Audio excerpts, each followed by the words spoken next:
Good morning, Dubai. Welcome back to the Lovin Dubai show, where we go through all of the trending stories that everyone in Dubai and beyond is talking about. Our top story today, former NFL player Antonio Brown flashed a woman at a public pool in Dubai. We'll also be talking about a new record for the most expensive mansion in Dubai has been set to 302 million dirhams. Woo! Dubai Police Fleet in luxury is leveling up once again with an electric vehicle. And Dubai reimagined as a lush green jungle. Oh, it looks so nice. And then later in the show, do stay tuned because we have the founder of Evolve, Haya Gussain. She is a young Emirati entrepreneur and her story is amazing. So she's going to be with us later in the show. But ding, ding, ding, ding, ding, ding, ding, ding, ding. Wedding bells. There's wedding bells. What is the thing for wedding bells, the song? Ding, ding, ding. Dun, dun, dun, dun. Dun, dun, dun, dun. Anyway, who's getting married? So, a big congratulations are in order for my friends Advaita and Vaishak. So, what happened last night was she proposed to him. And we talk about it, right? We talk about girls and women proposing, but I've never witnessed it. Advaita. Advaita, you get it, girl. Congratulations, Advaita. We are here with you on Monday morning. Tell us what happened. How did she do it? So she took him to this restaurant where I think it's not the restaurant where they first met, but it's like their favorite restaurant that they love going to together. And she got in touch with this events planner and they set up this whole it was an aisle down the restaurant and the cutout said in her own little bubble. And it was just very, very cute, the whole thing. And then she got down one knee and she proposed to him. And she sent me the pictures. It was so cute, Casey. Love it.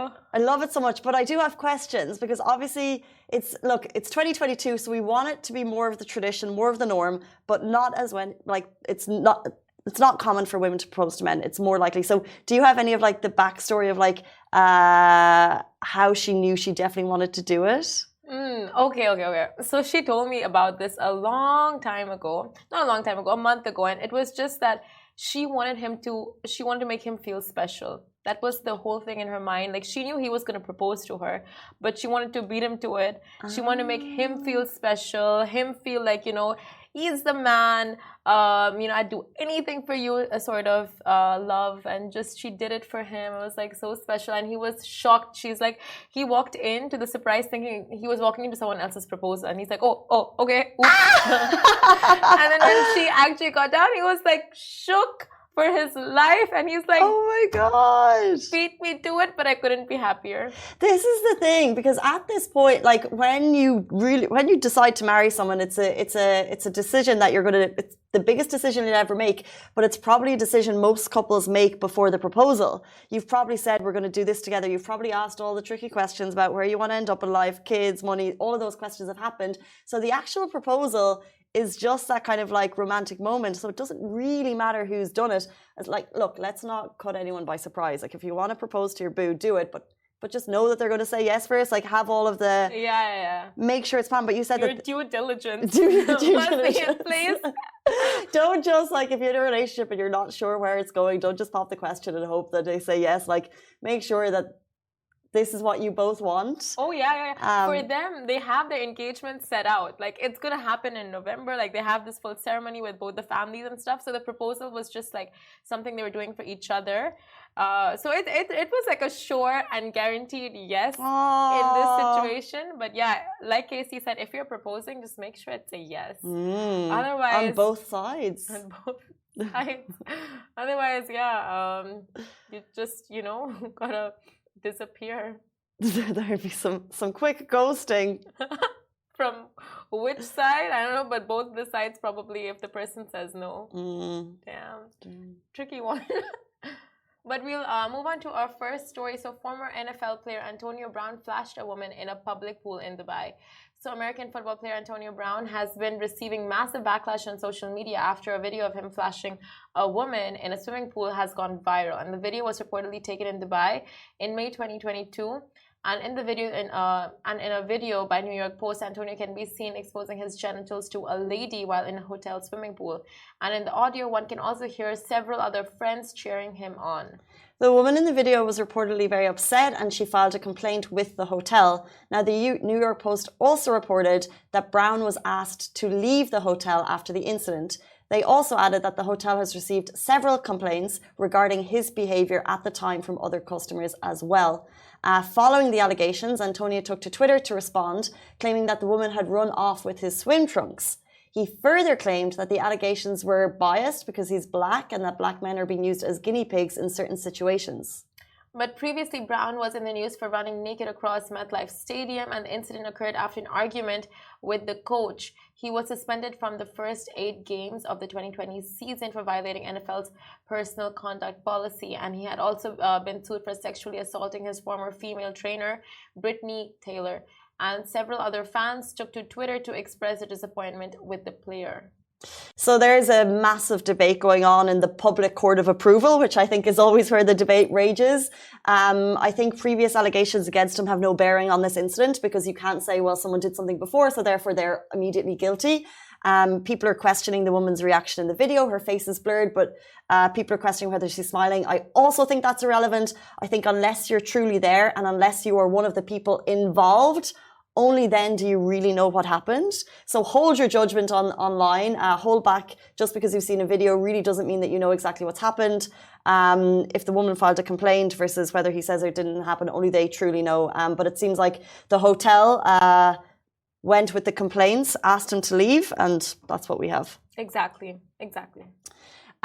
Moving on. Guys, there's been another new record for the most expensive mansion in Dubai at a whopping 302 million dirham. It's not even finished. The mansion is not even finished. Oh, it's not even finished. It's going to be finished in 2023. So it's not this like off-plan deal that some people get in on like 5 years in advance and then it changes owner. This is going to be finished in 2023.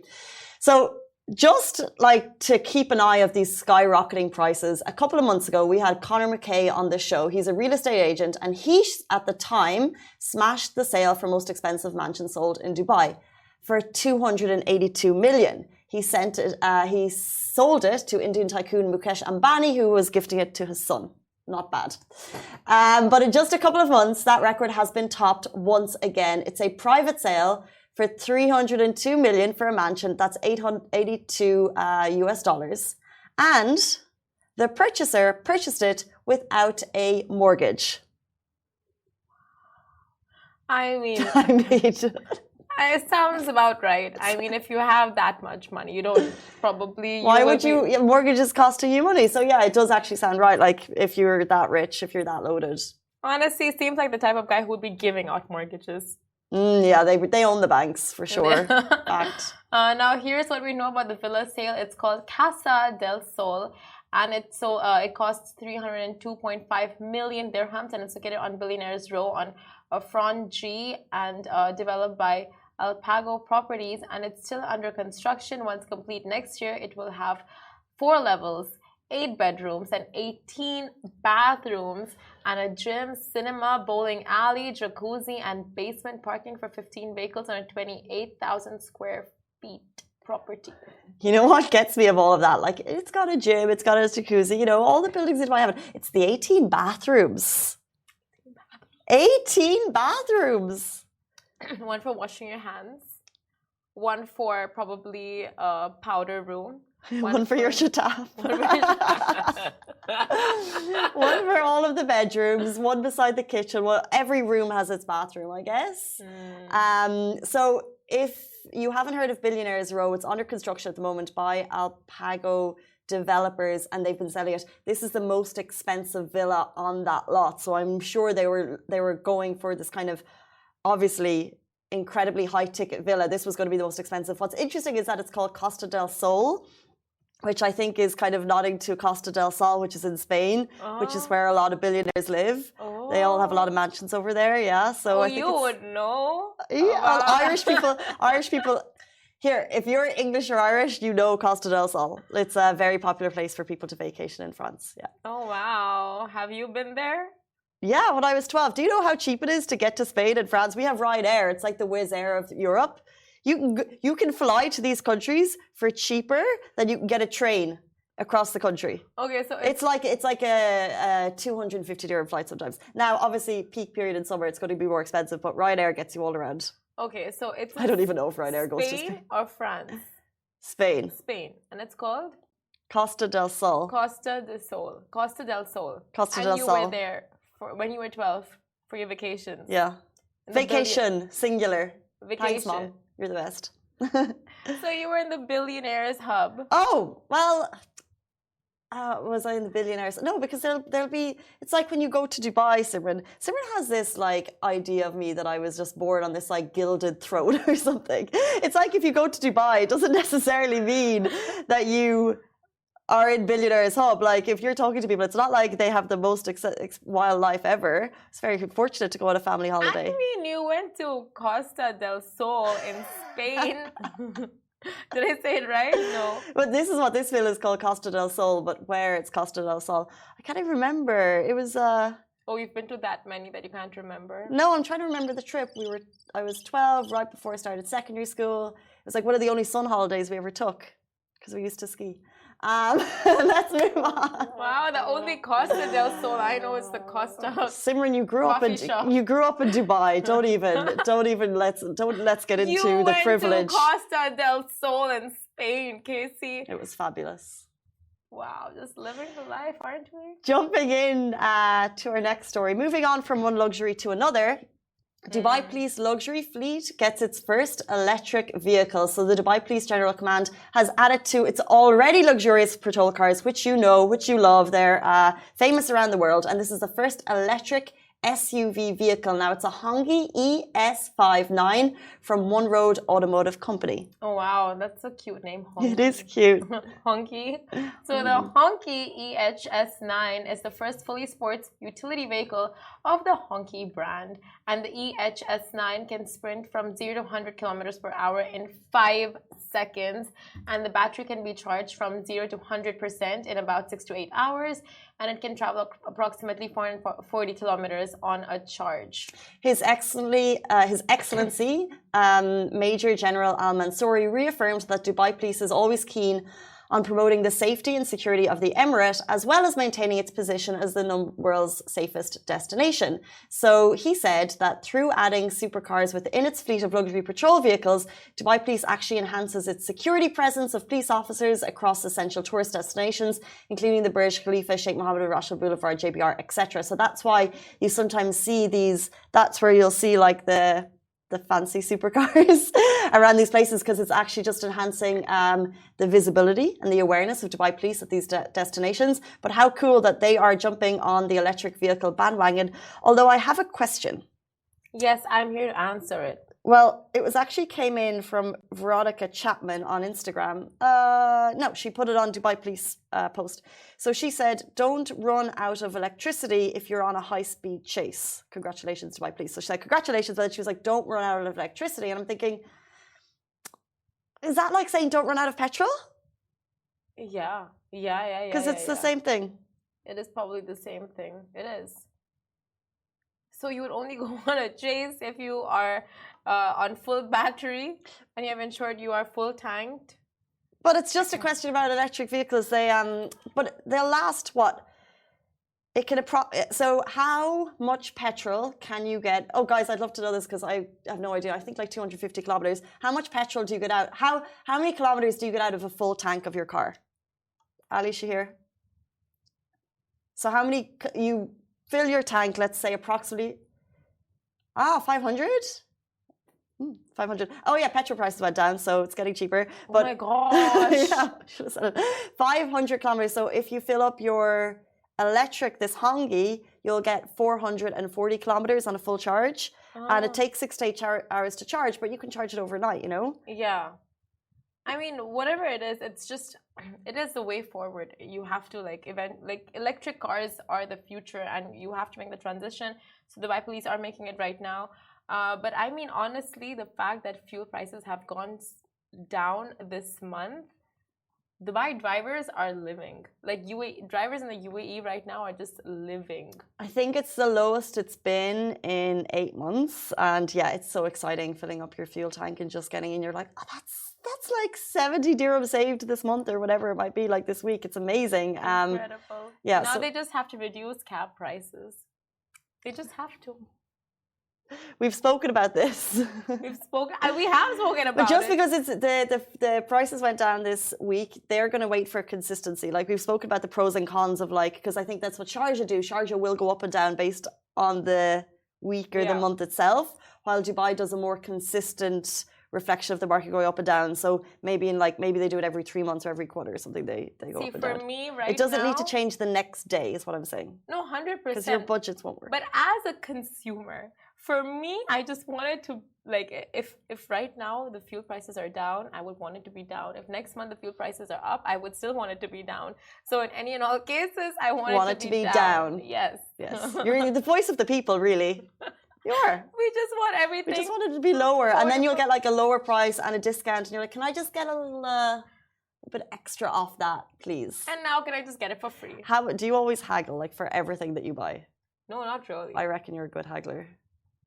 I wish I was, because I went to the store that I was talking about for the last 1 week, and there the shopkeeper tells my friend like she does not know how to bargain, and I'm like, he said that after I paid. So that meant I could have gotten it for much, much cheaper, but no. What a mean thing to say. No, you were saying it like it was cute. Like the guy is amazing, the shopkeeper, but yeah, it was just like you could have tried harder. Let me tell you that. I thought I was good, but more recently my trips to Dragon Mart have just not been as successful as I thought they would be. Because they know you want the stuff, you know? They're like, because you're like, that's the one I want. And they just won't go lower. So you like walk away, you come back, you haggle, you're like, maybe I'll take this one. But eventually, like essentially, they have the goods and you have the item that you want. So it's very tricky. They just know.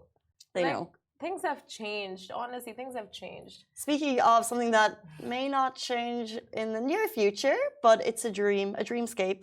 A dreamscape. So guys, we will be showing you the footage. You can see it on YouTube, Facebook, Twitter, TikTok, Instagram. You guys can't see it yet, but the visuals are up on our Instagram feed. Now this is Dubai reimagined as a lush green jungle, and Dubai is home to several artists who can never deny that the city has been a muse for them in countless ways. And over the years, there have been countless renditions of Dubai city landscape and unique interpretations by different artists. And now making waves on social media is Gussain, a graphic and motion designer based in Dubai, has reimagined one of the world's most beautiful buildings as a jungle. The Museum of the Future is still just as beautiful. So no surprise there, but he posted it with a caption, "When nature takes over the future." We're getting so many of these reimaginations of Dubai. We've seen artist Joy John Mulco. He previously reimagined Dubai as Pandora, the world of Avatar.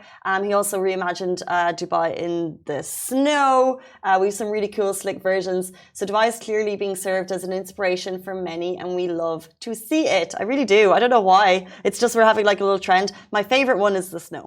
The snow, right? Yeah. It's like, it's just not a reality. Like at least with these forest ones, with Dubai's 2040 master urban plan, like we know that it's gonna take a greener shape.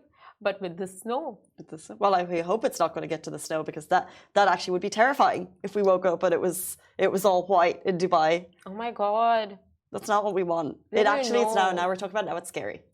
You know something's going down with the world and just like global warming. If it starts snowing down on us, we just don't like snow in Jebel Jais once a year. It's great for social media, great for content, fine. But apart from that, that's enough. It's enough cold. Maybe a little bit, you know? No, we moved here for this one. I hate when it gets cold in Dubai. I hate this studio in the morning. It's so cold, it's freezing. It's an ice cube. I moved here for the heat. I mean, that's true. But once in a while, like, no. Not for me. You know, I have dreamt of it so many times. You should reimagine things and become an artist. I think I dreamt of it after I saw that, to be very honest. Well, so creative. Speaking of climate and speaking of sustainability and speaking of change, our next guest is the change maker and founder of Evolve, Haya Al Gussain, and she'll be with us very, very shortly, so do stay tuned. Welcome back to Lovin Dubai Show. Today we are joined by one of the UAE's youngest entrepreneurs who's been using her voice to make the world a better place. And most recently she spoke on the metaverse, how it can be leveraged to tackle climate change. Welcome to the show, Haya. Gussain, we're so excited to have you. Thank you so much. Hello everyone. Thank you for having me. Thank you for inviting me here. Not at all. Of course. So you look beachy fresh. Thank you. And I want to ask you, and the audience wants to know, who is Haya? So, who is Haya? Okay, so I'm Haya. Yes. I'm originally from Abu Dhabi, but in the age of 17, I moved abroad. I left my family and went to the UK to do my higher studies. I studied politics there, and through studying politics, I had a self-discovery journey and a whole self-development and realizing so many things that it opened my mind to so many things while I was abroad, and I came back home to make an impact. And I'm here. Let's look at that. What were your eyes open to? What impact do you want to make? What change do you want to make? Okay, so obviously through studying politics, you realize there is good and there is bad. And you realize, okay, if we focus on good, the bad's going to stay bad. So focus on doing good, and that's going to make a change. I found a gap here in the UAE for the youth of the UAE. And I realized with them, we are the future of tomorrow, right? The youth of today are the future of tomorrow. So having, bringing a concept back here from a young Emirati girl to young entrepreneurs or young creatives here to really turn their dreams into reality, to find a place where they can express their ideas and be heard and have the help they need. I think that's a small step towards, a small milestone towards the bigger impact.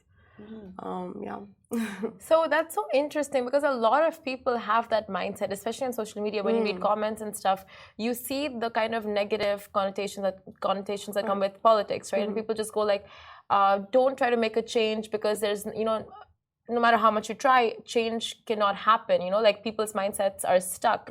But you're here saying like, no, that politics is good, like it has good and bad, but focus on the good and push for the good and make a difference. Why? Because if you focus on the bad and keep on talking about the bad, and they're winning, the people that are doing the bad are winning if you focus on them. But if you focus on the part where you can even change one person's life or make someone's day better, that you bring so much positivity into our life and into the universe. Like you alone can change someone's life just by being nice to them or by helping them, no matter how small or big it is. The bad's gonna stay bad, but we are people. We need to evolve as people. The world's evolving, technology is evolving. We don't want to be we need to evolve. Our minds need to be evolved. Our souls need to evolve, and we all need to just. Well, speaking of the specifics, tell us exactly what Evolve is focusing on. What do you specialize in? Okay, so Evolve Hub is a platform for all entrepreneurs in technology, blockchain, and sustainability. We created an ecosystem for all entrepreneurial needs because I realized, me as a young girl here, I'm like, okay, I have great ideas. Like, where do I go? Where to start? Who do I talk to? Like, if I go and I'm not ready to an investor, he goes like, okay, you don't know anything about business. Why am I going to trust you? Why am I going to invest in you, for example? So we created this ecosystem for young entrepreneurs to come and we guide them through their founder's journey step by step and everything they need. And also our investors' portfolio is growing day by day. We matchmake those investors suitable startup opportunities. We're building the community of the future. We are building the community of people that are going to make an impact in the world. And we're making an impact step by step. And also our core is sustainability. My passion is sustainability. When I was in university, I took a whole year of climate and environment politics. And I'm trying to integrate sustainability into every single project we get our hands to. We need to make a sustainable impact. Technology is evolving, but darling, if we don't take care of our earth, we're not going to be here. So technology is so true. We need to take care of ourselves. We need to take care of our earth. We need to be healthy so we can evolve in a healthy way. So as you get more technologically advanced, you would have like a bigger impact on the ecosystem.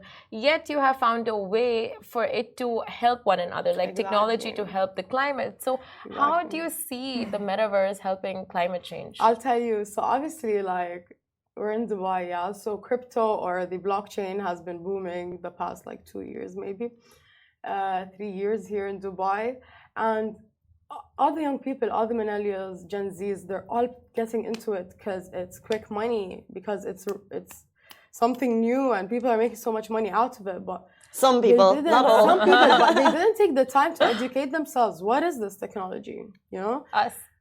they didn't educate themselves. What is this technology? What can we do with it? In the end of the day, like, Web 2 is there. People didn't know how to act when Web 2 came. The internet came, like, oh wow, we can connect to people on the different sides of the world.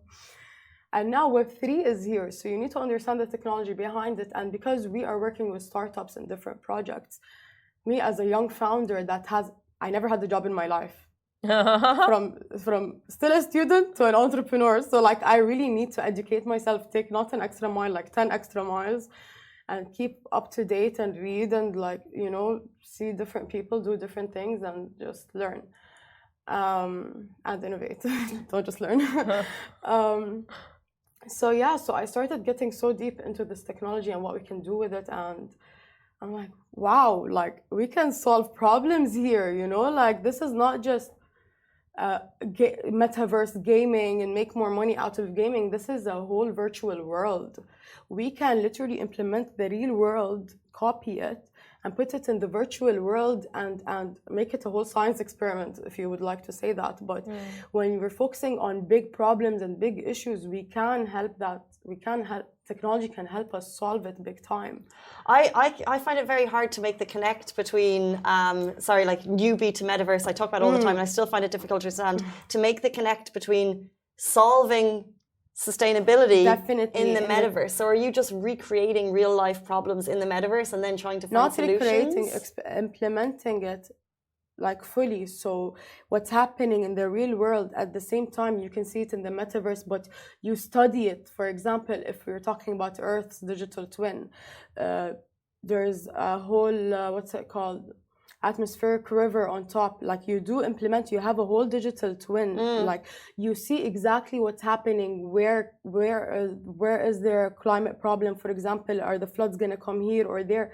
For the whole world, you can really see that through the metaverse. I mean, if you can really like have a whole world that's actually virtual, it's real. We don't see it now because it's early, but if you look a couple years back and now, even the blockchain evolved.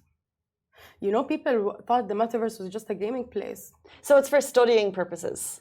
What? So when you're tackling sustainability on the metaverse, it's for studying and research. Like, what are the two ways? Yeah, what are the two ways? Like, two actual ways we can help the world become more green is cutting carbon or reducing carbon emissions.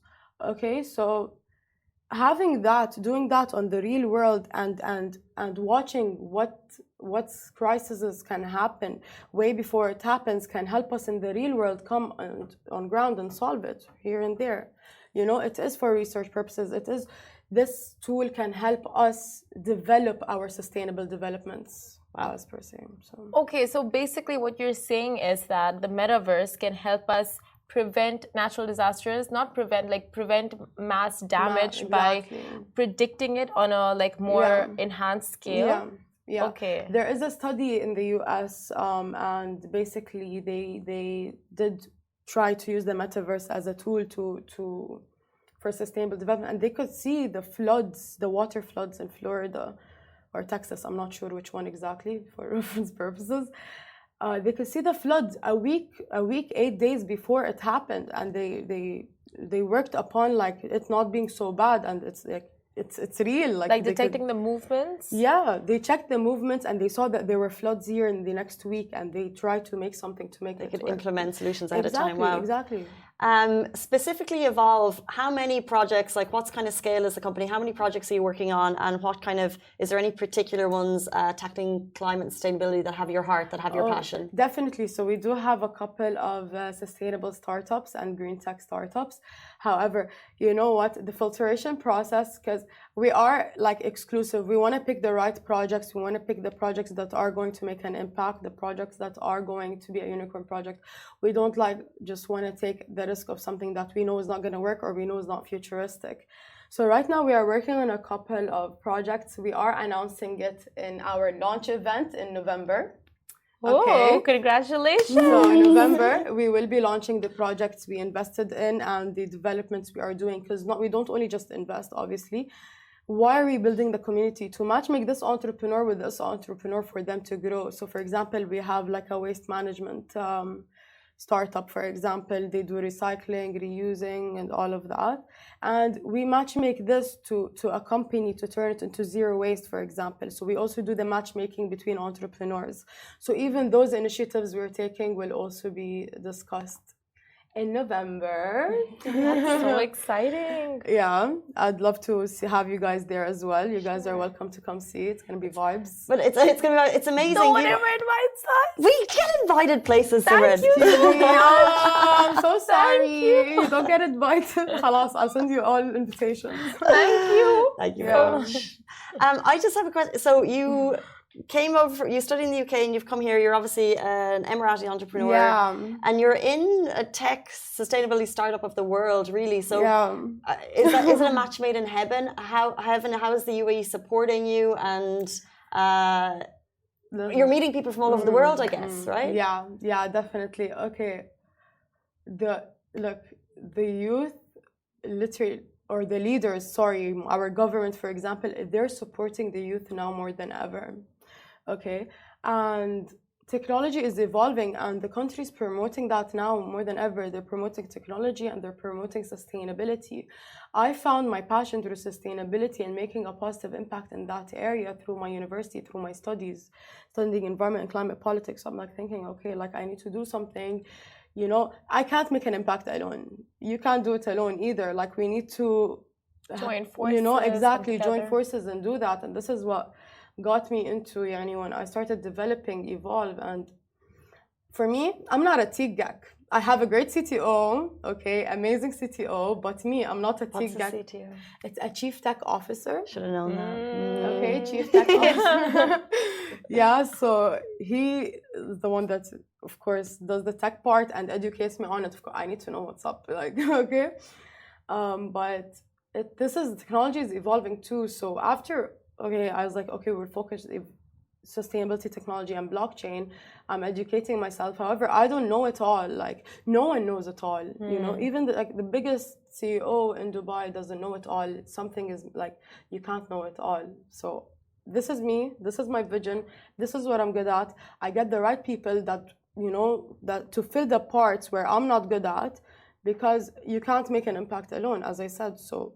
And supported by the government here? And yes, 100%. I did do a panel actually with the Youth Hub in that day as well. I had 3 panels, so it wasn't just the Metaverse Assembly.